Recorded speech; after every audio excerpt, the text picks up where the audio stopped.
Davi, embora nem todos os hebraístas estejam seguros absolutamente ou 100% disso, mas uma boa parte dos especialistas em hebraico bíblico acreditam que Davi significa amado, vem da palavra dodi, dodi. Dodi é amado. Então Davi viria da mesma raiz, aquele que foi amado, desejado, querido. Eu tenho uma dúvida. Vamos falar do comecinho da história de Davi, então. Né? Davi, ele era um caçula de um cara chamado Jessé. Jessé, aliás, muito interessante, né? Quando eu via Jessé, eu achava que era uma mulher. Eu comecei a ler e falei, putz, Jessé era o pai de Davi. Né? E, então Jessé era o pai de Davi. E aqui tem uma contradição bíblica, né? Que não sei exatamente se existiam 7 ou 8 irmãos. Né? Então, vou supor que tinham 8 aqui, né? Mas Davi era o mais caçula dentre 8 irmãos. E Jessé pertencia à tribo de Judá. Então, aqui Davi ele foi criado e treinado para exercer a profissão de pastor de ovelhas. Então, ele não era um cara de guerra, ele não era um grande estrategista em tese ainda, mas era um pastor de ovelhas. Tá? E ele se destacava porque ele tinha muitos talentos. Quando a gente fala que ele não foi treinado para ser um guerreiro, cara, no final das contas ele passou por alguns grandes momentos. Ele lutou contra urso, acho que era leão também. Então ele acabou sendo de alguma forma moldado. Mas ele era um pastor de ovelhas. Só que ele era um cara muito talentoso. E veja, né, todos nós acabamos que temos alguns talentos. E ele tinha, como um dos talentos, a habilidade de tocar harpa. Né? Ele tocava ali instrumentos musicais, e ele fazia cânticos. Então ele era um cara cheio de talentos ali, só que ele foi criado para ser um pastor de ovelhas. E ao descrever Davi, um dos servos de Saul usou os seguintes termos: filho de Jessé de Belém, sabe tocar harpa. Falou que ele é um rapaz corajoso, apto para ir à guerra. Davi tem bom senso, de boa aparência, ou seja, era um cara bonito, o Senhor está com ele. Tá? Então isso daqui era um pouco sobre Davi. Como que era Davi, Rodrigo, assim, em termos de talvez de personalidade, aparência, quem ele era, qual que é a importância para o futuro dele, bíblico ou de alguém, né, essa definição da personalidade dele, da criação ali? Bom, vamos pegar pelo nome. Você sabe que no Oriente Médio os nomes não são escolhidos pelo som, mas pelo significado. E o significado tem algo a ver com o nome da pessoa. Davi, embora nem todos os hebraístas estejam seguros absolutamente ou 100% disso, mas uma boa parte dos especialistas em hebraico bíblico acreditam que Davi significa amado, vem da palavra dodi, dodi. Dodi é amado. Então Davi viria da mesma raiz, aquele que foi amado, desejado, querido. Eu tenho uma dúvida desse negócio do nome, porque, tipo assim, vou numa visão mais leiga. É tipo assim, minha filha nasceu, eu dou um nome pra ela, eu já determino qual que vai ser, nessa visão bíblica, a personalidade dela através do nome, ou ela é meio que renomeada depois da vivência dela, sabe? Tipo assim, Davi não nasceu com o nome Davi, mas ele construiu tudo que ele construiu e depois ele virou Davi porque a vida dele foi isso. As duas coisas que você falou, ou 3, elas todas são confluentes, elas não são excludentes. Então vou dar exemplos assim para responder. Em primeiro lugar, era um desejo dos pais ou uma circunstância do nascimento. Por exemplo, quando a esposa de Jacó morreu, ele ficou tão dolorido que ele falou: meu menino vai se chamar Benoni, que quer dizer filho da minha angústia. Benoni, filho da minha maldição, da minha angústia, da minha dor.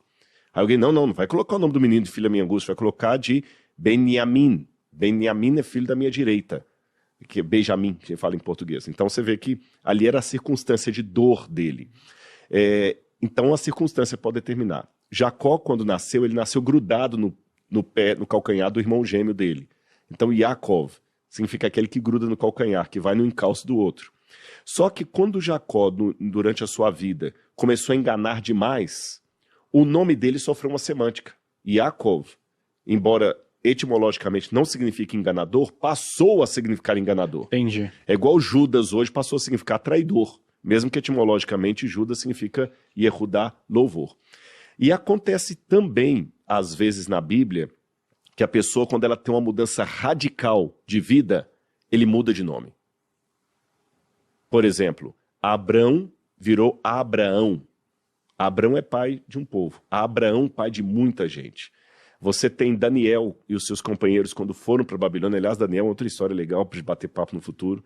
Daniel, quando foi para Babilônia, chegou lá, Nabucodonosor mudou o nome dele e dos seus companheiros para nomes babilônicos. Saulo de Tarso virou Paulo de Tarso. Então acontecem todas essas coisas. No caso de Davi especificamente, eu acredito que era o nome original dele, que é um nome que uma mãe podia dar no seu filho, e ele se tornou, de fato, depois um rei amado. Agora, tem uma questãozinha aqui de família. O que eu vou falar aqui dividem os comentaristas. Então, eu vou colocar as duas opiniões, tá bom? Vou colocar o problema e as duas opiniões. O problema é o seguinte, a primeira vez que Davi aparece na Bíblia, em 1 Samuel 16, é quando ele é ungido como rei de Israel. Porque o Saul, como o Tiago já colocou aqui, Saul já estava em ladeira abaixo, a popularidade dele estava horrível, ele já tinha rompido com Deus, e Deus falou com o profeta Samuel assim, olha, vá à casa de Jessé, e você vai escolher um dos filhos de Jessé lá, que eu vou indicar, e você vai ungí-lo para ser o novo rei de Israel. O Samuel até ficou louco, falou assim, mas se eu fizer isso, o rei souber, ele vai me matar. Vai e fala que você está indo fazer sacrifício, e eu vou te mostrar quem que é o menino. E quando chega na casa de Jessé, ele passa os 7 filhos, ou 8, porque, como foi colocado, nós temos essa pequena contradição aí. E cadê os seus outros filhos? Ah, já trouxe todos. Mas tem alguma coisa estranha, dizia o profeta. Porque Deus falou comigo que Deus falou comigo que era um dos seus filhos que seria rei. Mas você falou que não tem mais nenhum? E nenhum desses o senhor me indicou? Tem alguma coisa errada. Não, na verdade não é que não tem mais nenhum. Tem um último, o caçula. Olha que desprezo. Tiago, eu quero pegar aqui o melhor vendedor que você tem aqui, no PrimoCast aqui, que eu quero levar para... Ah, tá bom, mas quem que você quer? Eu quero sentir. Traz para mim todo mundo que você tem. Mas são todos esses aqui, tá todo mundo aqui. Não, mas tem alguma coisa estranha, porque eu recebi a recomendação, mas tem um que tá faltando. Tem um rapazinho aqui, que ele trabalha, até botei no escritório lá, você vê o desprezo. Aí o problema é, por que esse desprezo sobre Davi do próprio pai? Agora vem as duas posições teológicas. Alguns, com base no Salmo de Davi, que ele diz assim, em pecado me gerou minha mãe, supõem que havia alguma suspeita de adultério sobre a mãe de Davi. Que o nascimento dele foi algo complicado ali, que o próprio Jessé segurava ou não segurava. Aí alguém pode perguntar, mas se é assim, por que eles chamavam o amado? Quem dava o nome dos filhos, com raras exceções, era a mulher. Então, existe essa possibilidade teológica de alguns comentaristas. Outros comentaristas pensam que não, que quando Davi escreve, em pecado me gerou minha mãe, ele está falando apenas do pecado que nós herdamos de Adão e Eva, que Paulo lá na frente vai trabalhar, que todos nós nascemos em pecado, todos pecaram e carecem da glória de Deus. Mas o primeiro grupo fala assim, não, Davi escrevia de coisas da sua vida que o Espírito Santo orientava depois no Novo Testamento a dar um sentido espiritual daquilo. Por exemplo, quando Davi falou, fortes touros de Bazã me cercam, Deus meu, por que me desamparaste? Davi estava falando das suas dores e perseguições.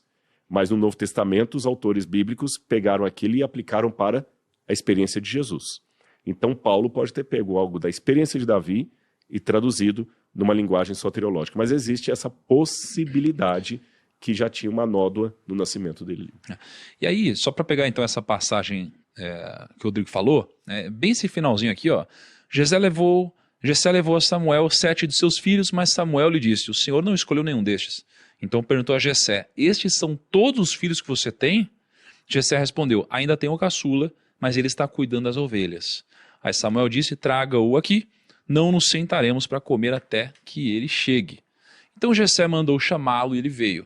Ele era ruivo, de belos olhos e boa aparência. Então o Senhor disse a Samuel, é este, levante-se e unja-o. E aí você vê, né, pegando um pouco do gancho do Rodrigo, olha a diferença da história de José. Porque José, que era novinho, perto do tanto de irmão que ele tinha, era o queridinho do pai. Você pega Davi, por essa nossa interpretação, ele era o oposto disso. E, em tese, o caçula geralmente é visto como é o que mais cuidado, mais paparicado, etc. Então, realmente, né, você tinha algo improvável aqui. Tem algum motivo de enfatizar que ele era ruivo?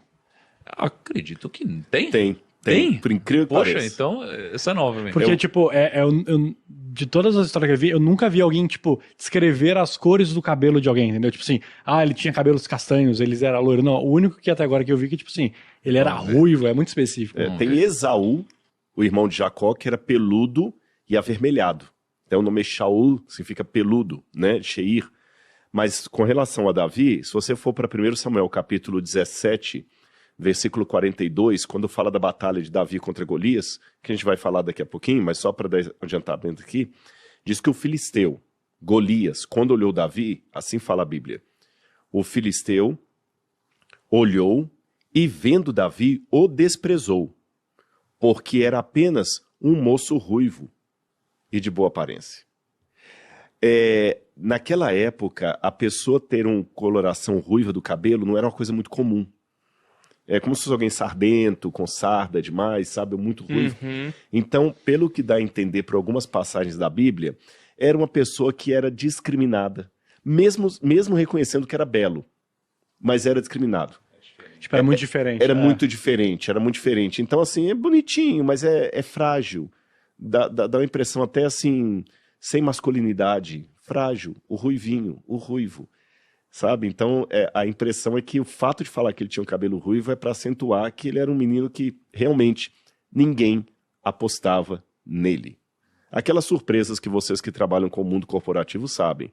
Às vezes vem aquele menino magrinho, assim... Você não dá nada, né? Assim, esse... Não quer nem ver o currículo, e é o que vai estourar depois, né? Exato, né? E o interessante aqui, e acho que é um aprendizado para a nossa vida, né? É que se a gente fosse falar de dinheiro, por exemplo, você vê as pessoas falando assim, você tá rico? Não, tô orando, não chegou a minha hora, né? Você não vai trabalhar não? Você fala, não, cara, tô em casa mas tô orando muito aqui, né? Então a gente acha que Deus vai fazer tudo. E não é que ele não pode. É que ele vai fazer a parte dele e vai delegar a nós a nossa parte. Então, imagina só, né? Vem Samuel, que era um cara, eu não sei qual que era a popularidade de Samuel, mas imagino que era era um líder, respeitado. Um grande líder, né? Respeitado. Ele chega e fala, olha só, na frente de toda a família, chega pro mais novinho, que era o mais acreditado, e fala, você é rei. Cara, imagina a sua situação. O magrelinho, loirinho ali. Você fala, eu sou diferente, sofro aqui o preconceito que a gente vê depois. Como se fosse um albino. Lembrei, agora o pessoal vai entender. O ruivo é como se fosse alguém albino hoje. O albino, o pessoal olha, pensa até uma pessoa fraca. Perfeito. O preconceito que um albino sofre hoje é o preconceito que tinha na época do Davi. Perfeito. Então chega e fala assim, você vai ser o rei. Como que você lida com isso? Cara, você tem várias formas de lidar com isso. Uma delas é, se Deus falou, então é você, ponto. Você não precisa fazer mais nada. Mas aqui não é a realidade. Você tem que fazer o seu papel, você tem que fazer também a sua função.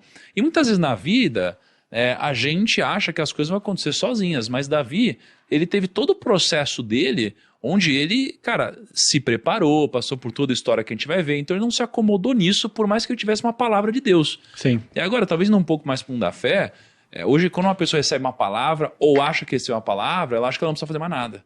E ela precisa fazer o lado dela do processo. Né?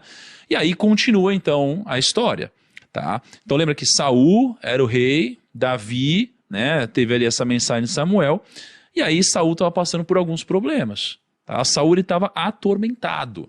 Muita coisa na cabeça, né? Liderar o mundo assim. Até assim, indo pra frente e voltando depois. Falta de paz. O atormentado de Saul era uma falta de paz. O cara estava mal resolvido consigo mesmo. Mas, mano, eu acho que nessa época, além de você ter uma boa refeição, que era melhor do que as outras pessoas, não tem nenhuma vantagem em ser rei, cara. Era sempre alguém tentando te matar, tomar sua casa, tomar sua... Entendeu? Era sempre um negócio horrível, cara. Acho que a galera, não sei, mano. É que não tinha nada pra fazer também, né? Eu penso um pouquinho diferente. Eu penso que assim, como hoje também, não existe... aliás, a gente até almoçou hoje com o João Branco, eu mandou um abração pra vocês. Ele é incrível, amamos ele. Muito incrível. E a gente tava conversando uma coisa com o João hoje que eu acho que vai ao encontro disso aí. O João falou o seguinte, cara, não existe muito essa questão romântica da profissão dos sonhos. Porque toda profissão, e o cara entende disso, né? Tanto tempo lá no McDonald's e marqueteiro... toda profissão tem os seus ônus, tem bônus e ônus. Hoje a Gisele Bündchen, nossa, que linda a vida dela. Não, imagina o sofrimento. Ou tem aquele filme do Elvis que mostra uma cena que é real, né? No Natal lá, o Elvis na cobertura do hotel mais caro de Nova York, solitário lá assistindo televisão.